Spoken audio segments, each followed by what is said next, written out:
여러분, 오늘은 한 달에 3분의 2는 병상에 누워 있었던 제가 건강해진 이야기를 한번 해볼까 해요. 여러분, 오늘은 그냥 제가 많이 아팠던 이야기를 한번 해볼까 해요. 저는 한 달에 3분의 2는 누워 있어야 할 만큼 심각하게 많이 아팠던 사람이었어요. 무엇 때문에 왜 그렇게 많이 아팠었는지, 그리고 어떻게 그 아픈 고통에서 해방돼서 이렇게 건강해질 수 있었는지 그 이야기를 한번 해볼까 해요. 이건 순전히 저의 경험담을 말하는 것이기 때문에 그냥 참고만 해서 들어주시면 좋겠어요. 우리는 살면서 여러 가지 이유로 스트레스를 받게 되는데, 스트레스를 받지 않는 것이 건강에 좋다는 것은 너무 잘 알지만 이론과 현실은 다르잖아요. 저는 어느 날부터인가 한쪽 머리가 너무 아파서 약국에 가서 두통약을 사 먹어보았는데 모두 다 효과가 없었어요. 그러던 어느 날 지인이 본인도 한쪽 머리가 너무 아팠는데 정신과 가서 약을 먹고 싹 사라졌다고 한번 가보라고 하더라고요. 어떻게 정신과를 가? 그랬더니 요즘 정신과는 정신이 이상한 사람만 가는 곳이 아니야. 그러더라고요. 그래서 머리가 너무 아프고 일반 병원에 가서 이것저것 검사해봐도 별다른 증상이 나타나지 않자 저는 친구 따라 정신과에 갔어요. 이곳이 저의 인생의 불행의 시작이었어요. 그곳에서 약을 타 와서 먹으니 두통은 깜짝같이 사라졌어요. 그런데 나중에 알게 된 사실이지만 나은 게 아니고 숨긴 거고, 이것은 저에게 더 큰 질병을 선사해주는 서막에 불과했어요. 정신과 약이 효과가 좋자 저는 다음번에는 병원에 가서 불면증에 대해 호소를 하게 되었고, 저의 말을 들은 의사 선생님은 불면증 약도 함께 처방해 주셨어요. 불면증 약을 먹으니 밤새도록 잠을 못 잤었는데 잠을 잘 수가 있었어요. 그런데 이 모든 것이 저의 건강을 망치는 엄청난 원인이었다는 것을 나중에서야 알게 되었답니다. 두통은 사라졌는데 몸이 이곳저곳 쑤시기 시작했어요. 그런데 저는 그것이 정신과 약 때문이었다는 것을 전혀 몰랐어요. 내가 왜 자꾸 이렇게 아프지? 몸이 왜 이러지? 하면서 다음번에 정신과 가면 또 이곳저곳 아픈 증상을 말하고, 그러면 의사 선생님은 약을 더 많이 처방해 주셨어요. 당장 두통이 사라지니 열심히 먹었고 불면증 약도 함께 처방받아와서 열심히 먹었어요. 잠은 잘 왔어요.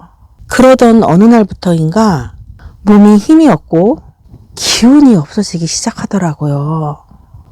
이불조차도 무겁게 느껴져서 이불이 부담스러워질 만큼 말이에요.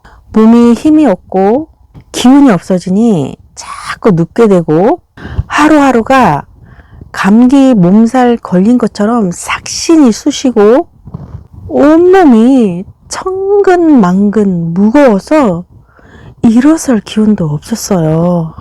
아이들 밥을 해줘야 하는데 너무 힘드니까 간신히 밥을 차려놓고 와서 다시 누워야만 했고, 아이들 방에 가서 밥 다 해놨으니 밥 먹어 라고 말할 기운도 없어서 문자로 밥 다 해놨으니 밥 먹어 라고 하고 계속 누워만 있을 수밖에 없었어요. 해야 할 일은 태산인데 몸은 너무 무거워서 일어날 수도 없고 삭신이 쑤시고 집안일은 엉망이고, 그렇게 10년을 넘게 내 삶을 짓밟은 장본인이 정신과 약이라는 것을 10년이 지난 어느 날에서야 저는 알게 되었답니다. 어느 날 우연히 단식을 하게 되었는데 가루로 된 효소만 먹고 10일 이상을 단식을 해야 하는 것이었어요. 가루로 된 효소만 먹어야 했기에 음식과 약을 다 끊었는데 정말 이상한 일이 벌어진 거예요. 10년 이상을 나를 괴롭혔던 통증과 무기력, 두통, 어지럼 등이 사라지기 시작한 거예요. 몸이 아주 가벼워지더라고요. 저는 처음에는 속을 비워서 그런 효과가 나타난 건 줄 알았는데 맞아요. 속을 비우면 몸이 가벼워져요. 그것도 맞는데 단식이 끝나고 음식을 먹게 되면서 저는 알게 되었답니다. 음식을 먹어도 양약을 끊으니까 몸이 가벼워진다는 사실 말이에요. 물론 저를 괴롭히던 온갖 통증과 어지럼, 무기력, 기운 없고 힘없고 숨쉬기조차 힘들었던 증상들이 100% 사라진 것은 아니지만 아주 상당 부분 좋아지기 시작했고 그 이후로 저는 양약을 일체 먹지 않게 되었고 지금은 이렇게 건강해졌답니다. 물론 제가 너무 많이 아팠던 세월 때문에 건강에 대해 많이 관심을 갖게 되었고 건강이 좋아지는 비법을 많이 알게 되어서 여러분과 함께 공유해보고자 채널을 개설하게 되었는데 제가 많이 아파봐서 아픈 사람의 고통이 어떤 건지 너무 잘 알아요. 제가 알고 배웠던 건강에 대한 상식과 정보를 많은 사람들에게 알려줘서 많은 사람들이 아프지 않고 행복해졌으면 좋겠어요.